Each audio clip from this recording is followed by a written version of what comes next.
Hundreds of people gather here tonight to celebrate the life of trans teenager Brianna Ghey, who was, at just 16 years old, stabbed to death in a well-known Mornington park. A murder investigation was quickly launched into what the police described as a targeted attack, and although not yet considered a transphobic hate crime by authorities, the community standing here tonight are convinced otherwise. I know trans hate crimes are an ongoing issue, so I wanted to find out more from the people with first-hand experiences. I spoke to Liv, a trans woman living in Cardiff. Have you experienced hate crimes as a trans person? Some lad on the tube threatened to stab me. That was fun. Like, oh, I know what you're doing, and then I'm gonna fucking kill you was the next sentence. I was like, lovely, I'm just gonna get off the tube now. And how did the news about Brianna make you feel? It made me feel very angry.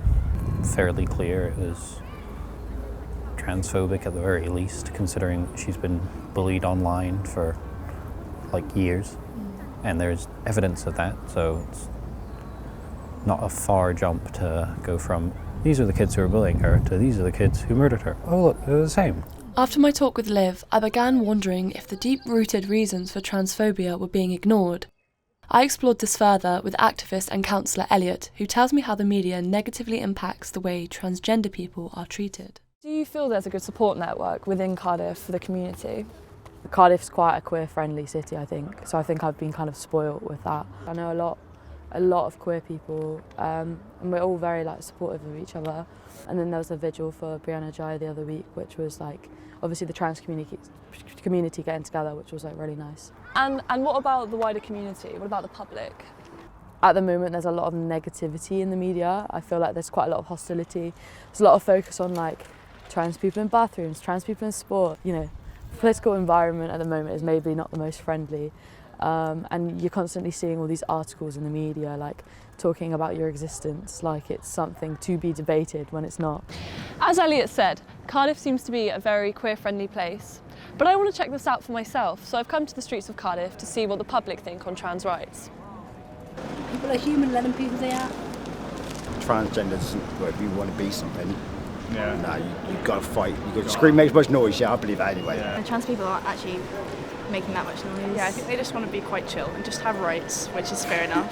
And do you know any trans people yourself, or any relatives? Yeah. Oh, yes, I do. Yes, my neighbour. There doesn't seem to be that much animosity between the trans community and the people of Cardiff. Maybe people are just more understanding these days.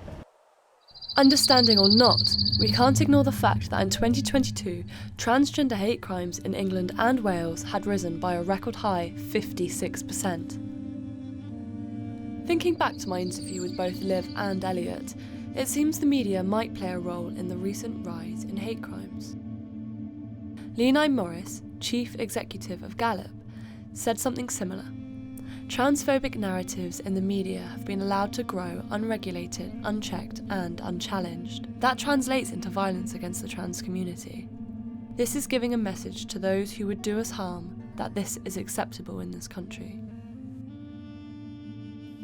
We often underestimate the power of media. Our words hold weight and what we write matters. What would happen if we were kinder with our words? If we promoted understanding rather than hate? Maybe, just maybe, Brianna would still be here today. I believe we should all actively be fighting for trans rights, because together we are far more powerful than any message of hate.